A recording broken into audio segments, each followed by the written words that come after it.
Cortez B.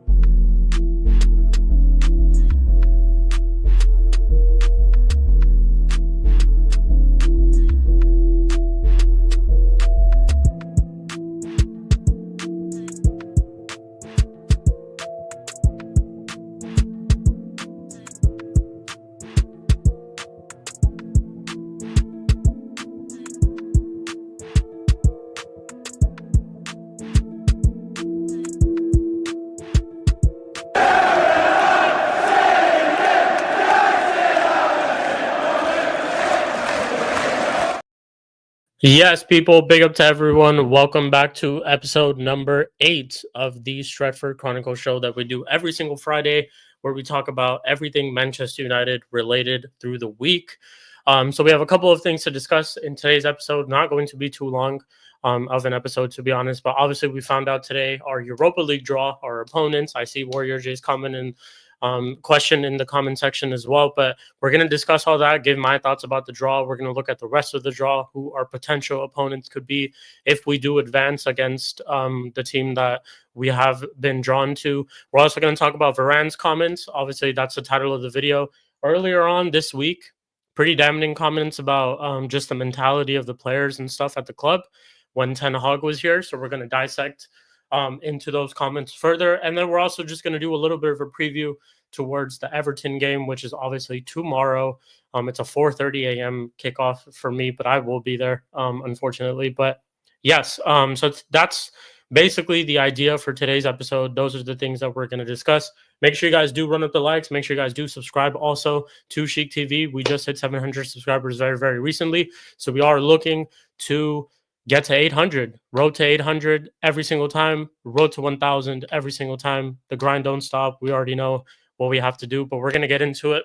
And yeah, so first things first. Oh, looks like we actually got rated by Flawless. Shout out to Flawless every single time. Actually, where's my respect as well? Where's my manners? Let me show love to the chat real quick before we do obviously get into all the different topics. Shout out to Stephanie G. She says, big up Chic. Got my bleach back in my cocktail cabinet. Hopefully don't need it tomorrow. Hopefully. Otherwise, it's going to be a 4:30 a.m. bleach session, you could say, for myself personally. It's going to be peak. But this game is so tough. This game is tough. After watching how Everton performed against Liverpool, this game is so tough. It is tough. I'll get to this question in just a bit. Shout out to Stop Making Sense. Big up to you. Shout out to Warrior J. Big up. Shout out to my bro Sai. Sai, I've been looking for you. Sunday, we're going to do the cricket watch along. So I'm letting this be known as an announcement right now, basically. Sunday is India versus Pakistan. We will be doing a watch along over here and also on the playback. So it'll be a simulcast between me and Flawless. He won't be there, but I will be there. And Sai, if you're available, you can show up. I think CP might show up. But I plan on doing the whole game. Just letting you know. I plan on doing the whole game. So we're going to be there. We're going to be there. But yes, so shout out to you, Sai. Big up to you every single time. Shout out to Flawless every single time for the raid. Once again, shout out to Sarcasm City TV. You guys who've just got here from that raid, make sure you guys do run up the likes, subscribe if we haven't already. I think we're gonna keep a monitor of the likes from now on too, just so that we see where we're at. Basically, who are you rooting for, India or it's not Uzbekistan? It's Pakistan, bro. This guy talking about Uzbekistan.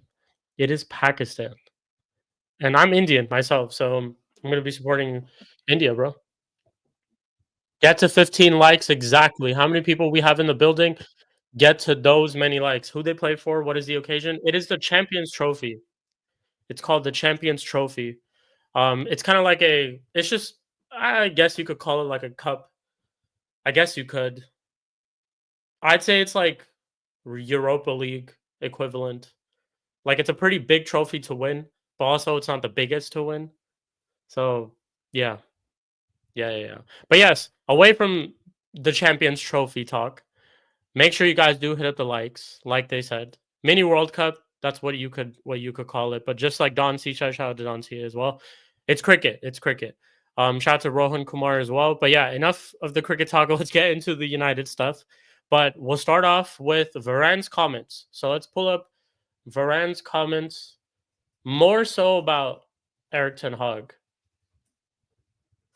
Let's see what he's saying. If you guys have any questions in the chat, definitely drop them through. We have 18 people watching right now, only 8 likes. Let's at least get to 15 likes. 15 likes ASAP. 20 people now watching.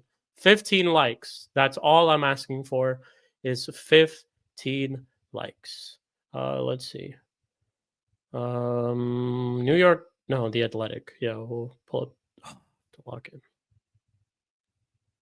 I have to log in. Okay, here we go. Yahoo. We'll go through Yahoo.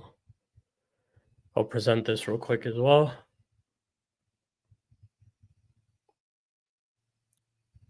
Okay, if you guys can see this.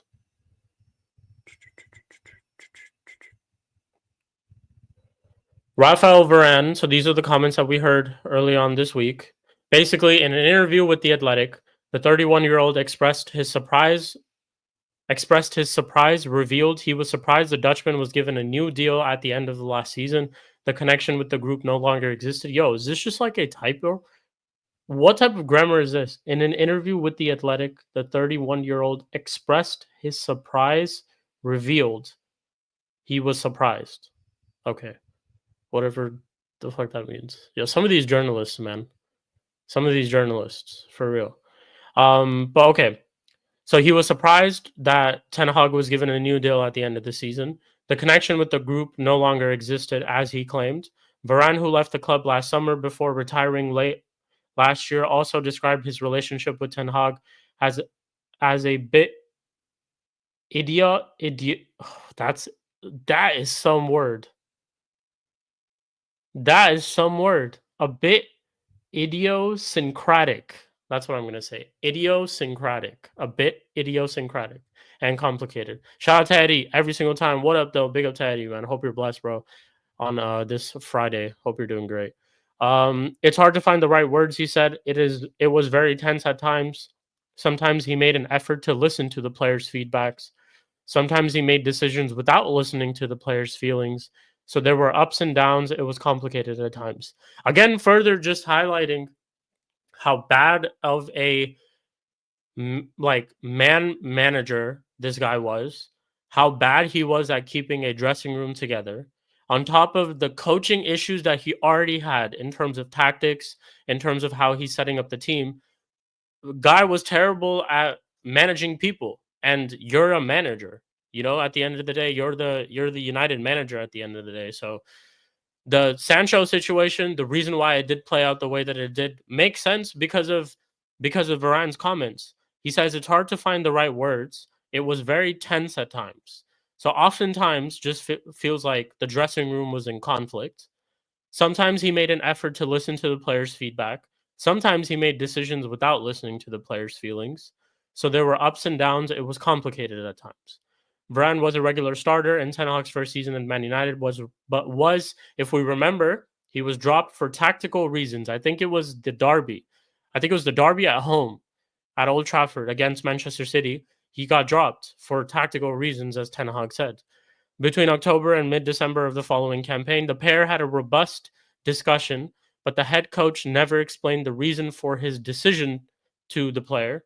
We told each other some truths, but then I didn't play for almost 2 months. So I'm sure Varane, being the bad boy player that he is, the dog that he is, being that Champions League elite center back that he is, told Ten Hag about some harsh truths like, you're not going to continue to win if you play like this. You're not going to continue to get certain performances. You're not going to have this this dressing room in place when you have decisions like this and when you keep relationships with people like this. And then in turn, obviously, Ten Hag responded by that backlash, quote unquote, you could say, with just dropping him from the team for 2 months. So again, highlighting the issues that we had with Ten Hag, the team that Ten Hag constructed for us and left us with right now in relation to how our season's been going. Look at this guy, man. Well, this is what we're talking about. Now, if we're going to compare this to Ruben, I don't. Well, first, I don't think you can even technically compare it to Ruben because Ruben's given pretty much everyone a chance.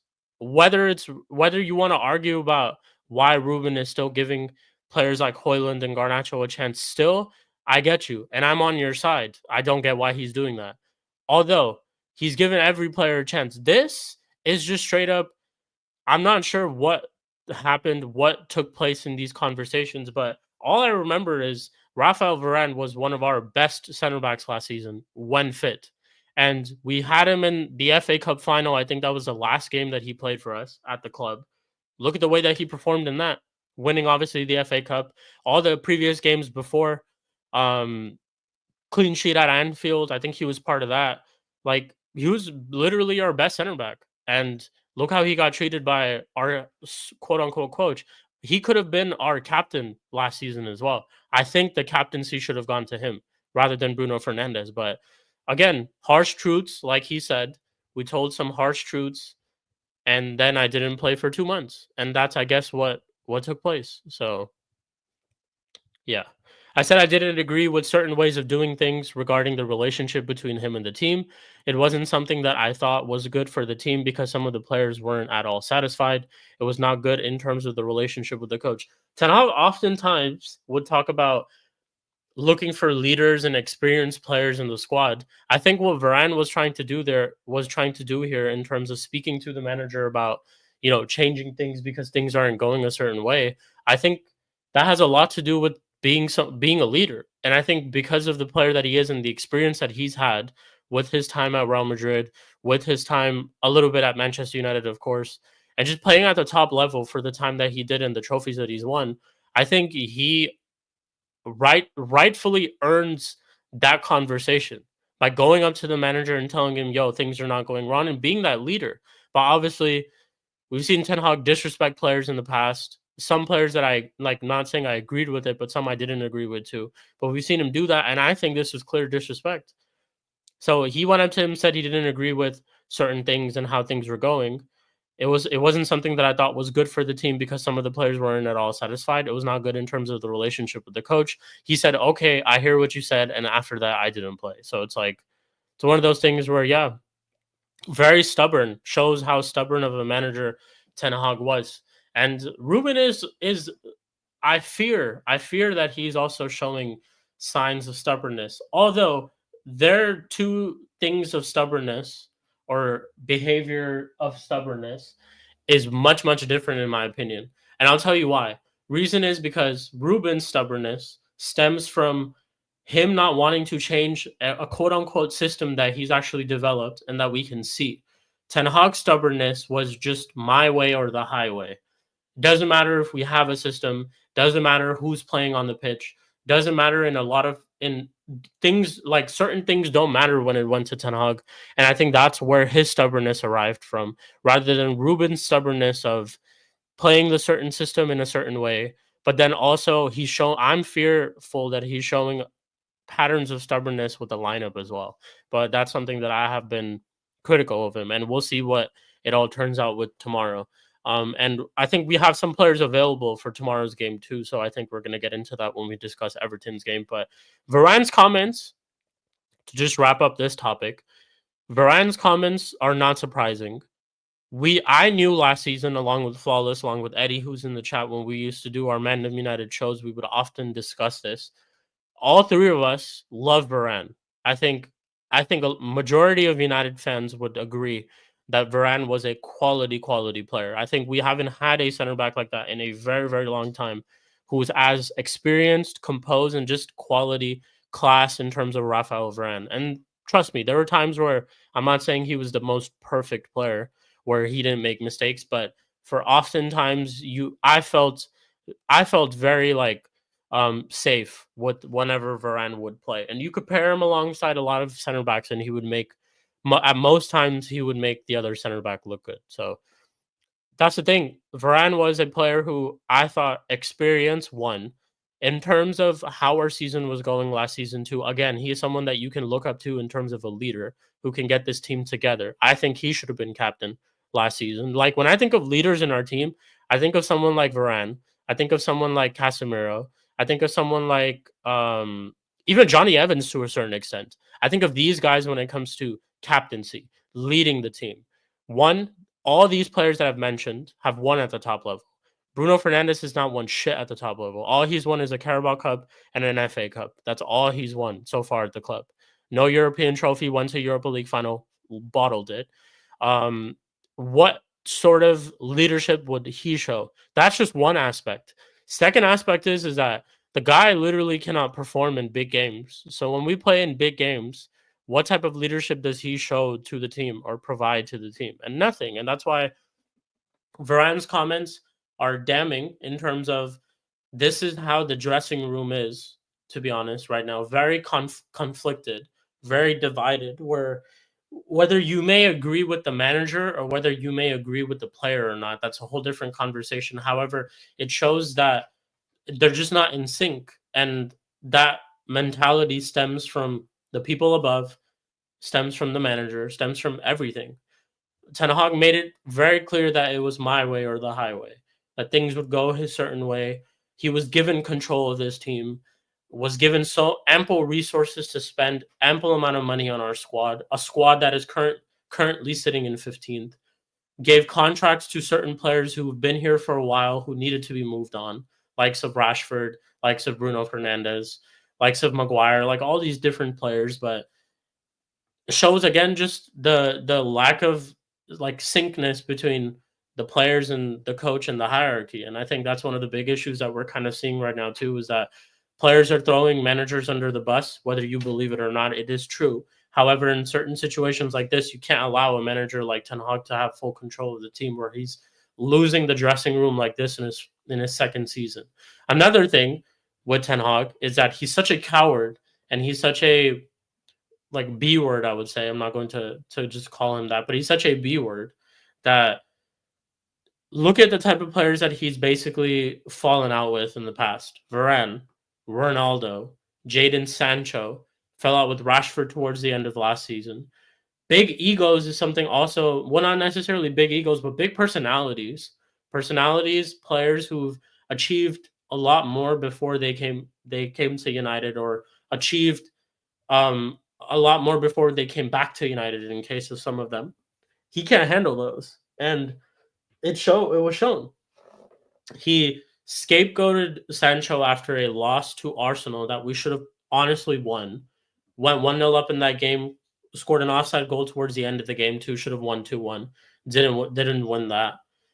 Scapegoated Sancho after that. Ronaldo's situation, of course, was with the whole him dropping him, only giving him like 4 to 5 minutes at the end of the game, shit like that.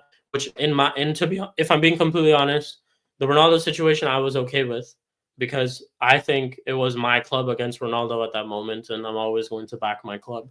And the guy wanted to leave, so he came out and said whatever he said in his interview. But in other situations, I didn't agree with the manager, and I think that's what also led to his downfall eventually at the club. You have to be able to, at a certain extent, manage players, and then you also have to, at a certain extent, do your coaching job as well. And the guy failed at both. Like, he literally failed at the coaching part, and he failed at the managing part as well. So, yeah, was needed. Let's see. Although Varane does not believe it was the case with him, he claims that Ten Hag wished to make examples of players such as Ronaldo and Jadon Sancho. He believes the manager wanted to gain respect through fear, perhaps. He always needed an example of a player who was alone the entire time he was at Manchester. He did that with at least one important player on the team. He was always in conflict with certain leaders of the group. That is his way of managing. Again, I didn't even read this, and it just goes into exactly what I was just saying. He doesn't like leaders, big personalities in the club, and that's why he was beefing, I guess you could say, with the players that I just mentioned: Varane, Ronaldo, Jadon Sancho. Varane, though, does describe his time at Old Trafford as a positive experience overall. I have so much respect and love for the club that I can only be positive. When I say things that aren't going well, it's well-intentioned and constructive. It's not to point the finger at someone. I only wish the club well and hope they succeed. So, yeah, man, pretty harsh truths that he talked about there, but nothing necessarily wrong that he said, to be honest. I agree with every single thing that he said in terms of Ten Hag being the terrible manager that he is, Ten Hag being the terrible coach that he is, Ten Hag being unable to listen to certain leaders in the team, and just being stubborn as shit. And that's what happened. So that's what I would say about that. But yeah, let's see. Let's pull up the draw. That's what we're gonna do. We're gonna talk about the draw. Make sure you guys are running up the likes. Let me see where we're at real quick. Make sure you guys are running up the likes, people. We are 9 likes. Let's get to 15 likes. 15 likes ASAP. 15 likes ASAP. Fuck. What am I doing? 15 likes ASAP, people.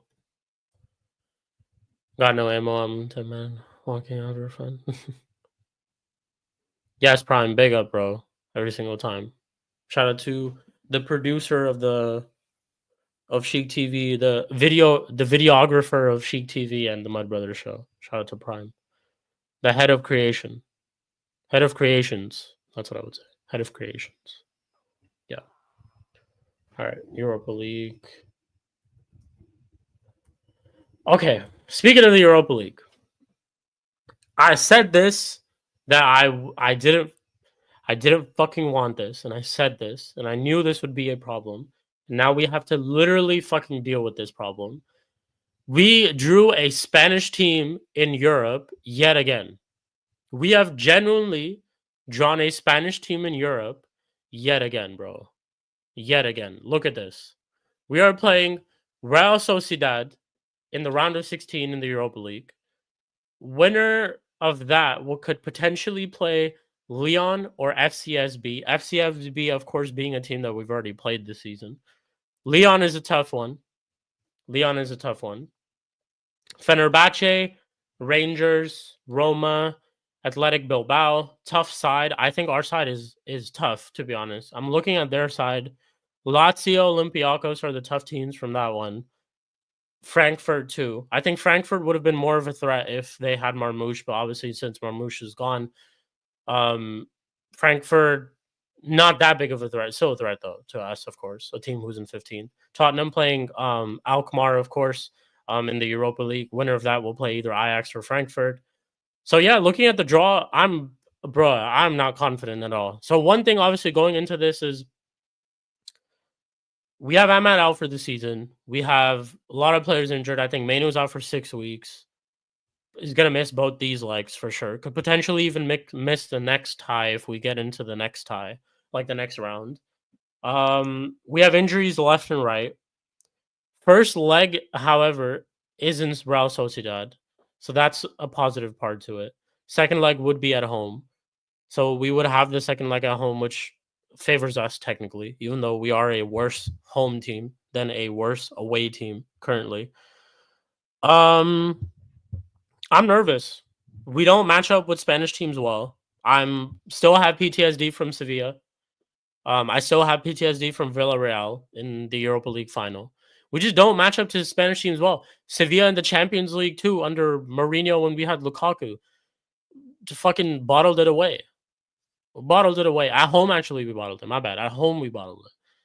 But we just don't match up against Spanish teams well. And Spanish teams have always been our bogey in Europe. Like Europa League, we probably lost 3 different finals or 4 different finals to Spanish teams, which is insane. We've lost to Villarreal in the Europa League, Spanish team. We've lost to Barcelona twice in the Champions League, Spanish teams. I'm trying to think of the 4th one, but I can't remember. But yeah, we've lost to Spanish teams quite a lot in these European rounds. Looking at just Real Sociedad, they haven't been playing the best, to be honest. But before we can even look at other teams, yeah, just like Rohan said, Real Sociedad hasn't been playing well in La Liga, but we will struggle against them, unfortunately. I wanted the other side of the draw to have only chance. I agree with you. That's the thing is that before you can even look at the other team, hey, shout out to 14 likes. Let's get to one more like to 15. That's the goal. Goal for today's video, people. 15 likes. Big up to you, AJ, every single time, man. Shout out to you. Shout out to the GOAT mod. That is AJ. Please subscribe to the channel and please like the stream, like AJ says, every single time. Think about these draws and think about these matchups are that one thing is you look at the opponent, of course, which you obviously have to. But before you can even look at the opponent, you have to look at yourselves. Can we match up against these teams in Europe to a certain level where we will compete with them? No, we can't even compete with bottom tier teams in the Premier League. And I'm expected to see this United team go away to Sociedad and get a result with Hoyland and Garnacho and Bruno. We're dinnered, fam. Yo, I'm not even going to lie, people. I think we're going to go out this round. I'm being so honest. I'm being genuinely honest to you. One thing I will never do on stream is lie or gaslight or sugarcoat anything. We will probably go out this round. Real Sociedad will be a tough fixture. Tough fixture. I think any team that is looking at us currently is just smelling blood. That's literally it. That we're just a weakened side right now who's just like hanging on by a thread. Literally hanging on by a thread. Y'all seen that meme where it's like you know, like those doorknobs where you can connect them to close it. And there's a meme where someone put a Cheeto in that, like a Cheeto chip, genuinely. That's how like how bad it is for us right now. That's how bad we're hanging on by a Cheeto chip to close the door. So we're gonna go out, people. I'm sorry. I'm just being completely honest. I know you probably want me to be positive. I know you probably want me to be like a positive Manchester United fan, but I'm being realistic. We're going out. We're going out this round. If it's not this one, it'll be probably in the semis. Because I think Lyon, we could actually get a result, or FCSB. Sociedad I'm scared of. Fenerbahce or Rangers. Fenerbahce, if we play them, Mourinho's going to be on his dirty tactic thing and the dark arts football. And you know Mourinho's just going to beat us. Roma, Athletic Bilbao, both two teams that I want to avoid. So, yeah, look at this, man. We ain't going to do shit. We ain't going to do shit. This is what happens when you don't try to prepare for a season. It's generally what happens when you don't prepare for a season well. You don't buy players in January, and then this is the result. You now have to go into Europe. We still have FA Cup to play. We have so many different competitions. We're going to be playing 2 games a week type shit, and they expect us to win. Fuck no, we're not going to win shit, man. We're out of this Europa League this round. I'm being so honest, people. We're out of the Europa League this round. 100%. It is a harsh truth, but it is what it is. But yeah, Warrior J, earlier on, I know you asked a question before you go into today's topic, thoughts on the Europa League draw now. Now, I know you're going to say we are crap at the moment, but want to know your thoughts. We're going out. We're going out. We are going out. Yeah, that is the truth. We are going out. But that is the Europa League draw. Some good ties in there, to be honest. Exactly, if we're having a good season, it would be realistic to compete here. But yeah, it doesn't look good for us, unfortunately. Yeah, man, we're dinnered, Ron. We're screwed. We're done. Trust me. Like we're gonna put what the most we'll do is have a good result, but we're gonna put all our toys in the prem for just one result, like one round of 16 or one quarterfinal. We're just not gonna have it. We're not gonna have the fitness levels. We're not gonna have the mentality, the team itself to go compete in a competition like this. And this is based off of how our season's going. So, well, I know we can sit here and be very giddy and be optimistic, just like how certain people were optimistic at the start of this season, talking about we're going to score 80 goals. Man, like Z was saying all those things to me, but we're not going to do it. And I think let's just be honest to ourselves. Stop being around the bush and just be honest. We're not going to do it. And we're going to go out. And this is, again, just highlighting the failures of our club. Failure of, honestly, everyone involved. Players, manager to a certain extent, our board, the people upstairs, the owners, the minority stakeholders, everyone. Everyone is at fault for the current situation that we're in. And we're going to go out in another competition because of them. So I was hoping for an easy draw. I was hoping for someone maybe on the other side. I was hoping for an Alkmaar, to be honest. I would have been okay with them. But Real Sociedad, yeah, we're screwed. We're screwed. So that's it for the Europa League draw. In terms of who I think could potentially go to the final, I think Lazio have been playing very well. I think other than us, they're the only other unbeaten team, maybe, or I could be wrong. But they probably had like either they're unbeaten or they've had one loss. I think Spurs will go out, maybe not to Alkmaar, but to Frankfurt or Ajax. I think they go out. Olympiacos could get to the semis or maybe even the final. I think Athletic Bilbao would be there. So we'll see. I watched Alkmaar last night. They'd beat Man United. Fairs. To be honest, a lot of teams would beat Alkmaar. But in terms of either Alkmaar or Real Sociedad, I would have preferred Alkmaar over Real Sociedad. Yeah, Real Sociedad or the Spanish teams are just our bogey teams. That's why. I know it's a guaranteed loss right away. So, but yeah, we're not going through. We're gonna be out. Who I probably would tip to win the Europa League is probably Athletic Bilbao or Frankfurt or Olympiacos. One of those three. Or even Real Sociedad, to be fair. One of those four, I would say. I think those are the better teams. Since we are doing the Europa League draw, we'll kind of go through the Champions League draw as well, because always want to, leave a couple of moments to shit on Arsenal, because I found out that they might actually be playing Real Madrid if they go through. So that Real Madrid combined 11 could actually be a reality. Like he might genuinely shout to Gal. He might genuinely have to make another combined 11, because if they win, then they're going to see each other. But this is a Champions League draw. PSG versus Liverpool. Shout out PSG. Force of PSG. Vamos PSG. However you say it in French. Big up PSG. That's just what I want to say. We're going to be playing Liverpool. Club Brugge against Villa. Shout out to H. I'm sure he's happy with that draw. Could potentially play PSG or Liverpool, which I'm going to be, Villa. Shout out Villa every single time. Atletico Madrid versus Real Madrid in the round of 16. That's going to be an absolute killer of a tie. Obviously, they're both competing in the La Liga for the league as well, alongside Barcelona. But that's going to be a great tie. Definitely going to look into that. PSV versus Arsenal could be tricky for Arsenal, low key, but I still think they should be going through. But could be tricky, to be fair. But winner of that will play Real Madrid or Atletico Madrid. So Arsenal could potentially meet Real Madrid in the quarterfinal. Villa could potentially meet PSG or Liverpool in the quarterfinal. On the other side, we have Benfica against Barcelona. It's a revisit of the game again. We earlier this season in the group stages saw Benfica versus Barcelona, so they're going to run it back yet again, and we're going to be looking forward to that. Borussia Dortmund versus Lille.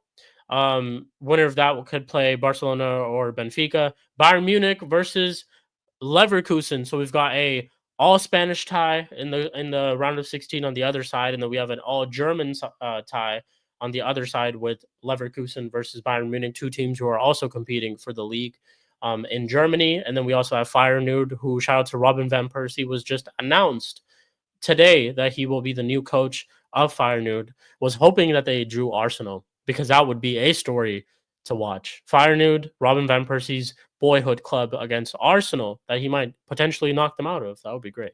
But Inter, shout out to Judge Mo, his team is playing Feyenoord in the Champions League.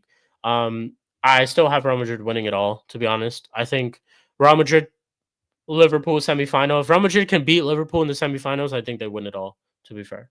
And on the other side, I would pick probably either Barcelona to go to the semifinal, and then from that side, I'd probably say Inter. I'd probably say Inter. Yeah, Inter to go through the semifinal. So Barcelona versus Inter could have a rematch of that. And then it could be Real Madrid versus Liverpool in the semifinals. It's going to be great. I'm definitely, I think it's going to be great. But the fact that Arsenal could potentially face Real Madrid, that's going to be absolutely lovely. And I want to see them get their absolute ass whooped, belt to ass. That is what I hope happens. But so that is a Champions League draw. That is also the Europa League draw. Last section of today's stream is the Everton game, which is tomorrow, 4:30 a.m. Pacific time, my local time, 12:30 a.m. p.m. UK time. Thoughts about this game? It is technically we're playing against a team who are competing and trying to stay alive, of course, who have picked up a good run of results in the last couple of weeks, but also simply a team who have just gotten a new manager and are kind of on the same type of vibe that we were on. Not hired a new manager mid-season after obviously sacking Sean Dyche early. and they're on a good run of form. And we're facing a team who wouldn't say necessarily who have the same problems as us, but who are pretty bottom in the league in terms of performances like we are. But David Moyes has just come into this Everton team. They were literally getting slapped left and right by all these teams before he arrived. And now they're on a good run of form. And this could be the mid-off. You want to call it the mid-off. You want to call it the relegation battle, the battle for relegation. You want to call it whatever it is. This is literally just what it's going to be. And last game for us at Goodison Park, of course, before their stadium does get demolished and they get a new stadium. Everton in the past has always been a tough place for us to go, to be honest. I've seen us lose 3-0 there. I've seen us lose 4-0 there. I've seen us lose in recent times, not so much. I think last season we won. The season before that, I think also maybe we won. But we haven't won there probably for a while, I think. And yeah, it's just always been a tricky place for us to go. So considering Everton's form, Beto obviously in great form for them with the way that they played against Liverpool, it could be tricky. And then that's just talking about them. You also have to just look at us and look at all the things that we have going on at our club. Ahmad injured, Manu out.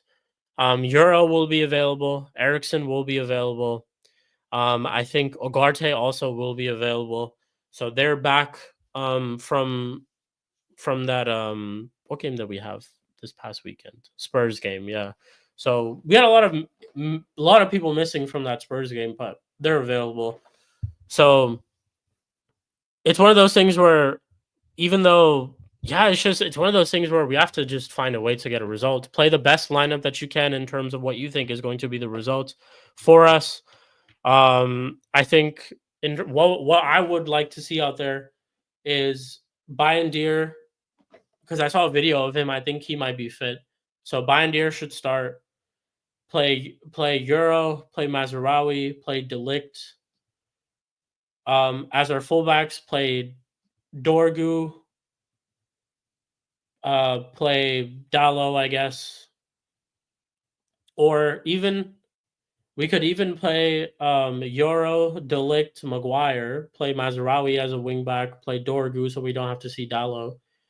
And then in the pivot, I'd probably play Ugarte and Bruno, or Ugarte and Collier, or even Cass could play. Cass and Ugarte would try that out.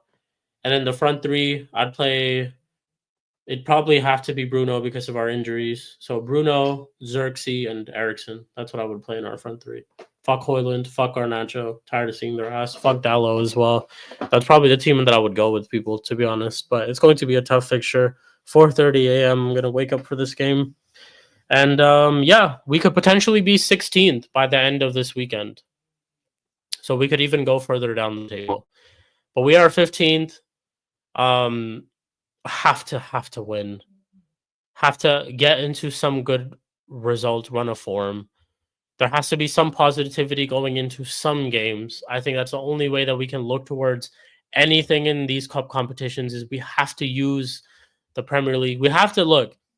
I know conversation about the Premier League is the fact that maybe we have thrown it away as a club. Maybe we have thrown it away as or maybe the players have dropped their heads and thrown it away, which I don't necessarily agree with.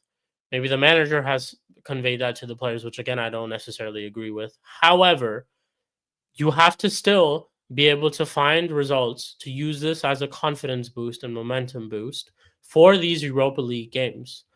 Use these Premier League games to find a static 11. And I know that we have injuries, but use it right now for you to find a static 11. Build on that static 11, and then go into those Europa League games to try to find a result. And I think that's what he should be doing. But again, it's so much to ask from these players to even do that. Like, let's say even if we beat Everton, we have a good result against Everton, because in the away fixture, which again, not away fixture when I say that, and when we played against them at home, yes, it was a different manager, but we slapped them 4-0, and it was at home, and I think that was the last time we actually had an emphatic home win, and that felt like ages ago. But we could get a result, we could win, and let's say even though if we do win, I want us to build off of that instead of him just like instead of Ruben just trying something completely different from, let's say we beat Everton 3-0 tomorrow. I don't want him to play a completely different team. Just play that same team and see how that works and try them in a run of games. Like if it's Xerxes who starts tomorrow and we win, play Xerxes in the next 2 to 3 games because you do the same shit with Hoyland and it leads to nothing. And then you're oftentimes sitting there yelling at Hoyland or yelling at Dallo for certain mistakes that they make in the game, but it could be avoidable if you just don't play them. And that's what I think he should be doing. Prioritize that. Prioritize in finding a static 11 that we can use for the rest of the season to try to get something from some of these games.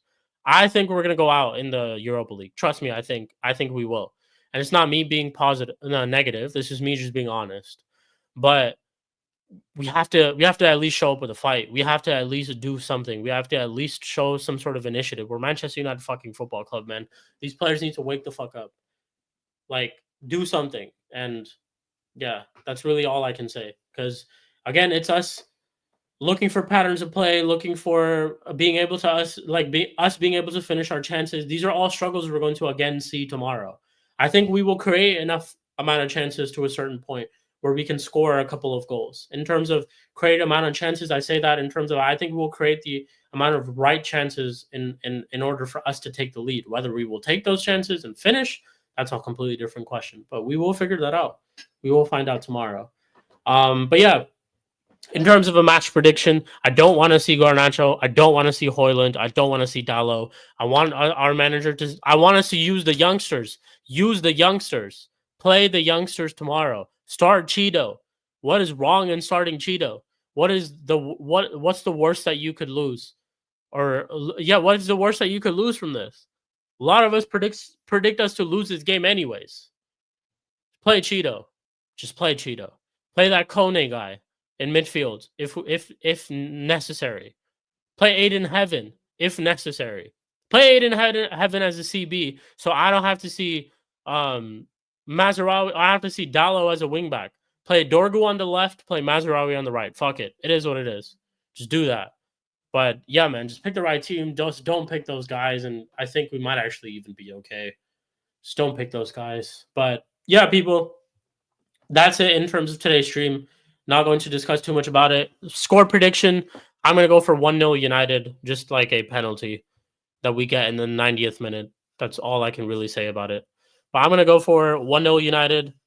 I will be there on the watch along on Flawless's playback, Sarcasm City TV, which will also be on the YouTube. Right after the game, we will be doing a match reaction back here on Chic TV, where we will either discuss a loss or we will either discuss a win. So one of those two things will be happening. An announcement that I did make at the start of the stream early on was we are back with the cricket watch-alongs. I know we did the Cricket World Cup last year in the summer, but we are now back with the Champions Trophy watch-alongs, and our first game was technically yesterday, but we play Pakistan tomorrow, or Sunday, if you would like to call it. Sunday, not tomorrow, actually. Yeah, Sunday. So I will be live for that. Sai, who's in the chat, who's a regular in the chat, and also appeared on the playback oftentimes. He will be here with me, alongside me, in doing that stream. And anybody else who shows up, they will be here. We will be doing that stream. The plan is to do the whole 7 hours. So we will be here for the whole 7 hours, people. And right after that, we will get into the Manchester City Liverpool game, which will be on the playback. And we are going to be simulcasting this. So it's going to be on the playback and also on my YouTube channel. So it's going to be simulcasted on both ends. So show up, people. Any cricket fans, show up. We will be there supporting India, obviously, because I'm Indian myself. So we will be supporting India in the Cricket Champions Trophy tournament. And we'll be back on Monday for Mud Brothers. As usual, M. De Niro will be back, trying to get a special guest to see who we can get. So yeah, we're going to talk about all of those type of things pretty much. But big up to everyone. Thank you guys for all tuning in. Thank you for getting us to 710 subscribers so far. Thank you for running up the likes on this video too. Shout out to Flawless every single time for the raid, just like he did earlier. And shout out to Flawless for just just being a top tier human, top tier individual. Big up to everyone. We'll be back tomorrow on the channel for a match reaction. Hope you guys all have a great rest of your Sunday, and I will catch you guys sooner than later, soon enough. But take care, and we will catch you guys all in the next one. Big up to everyone. Love and peace. Love and peace, people.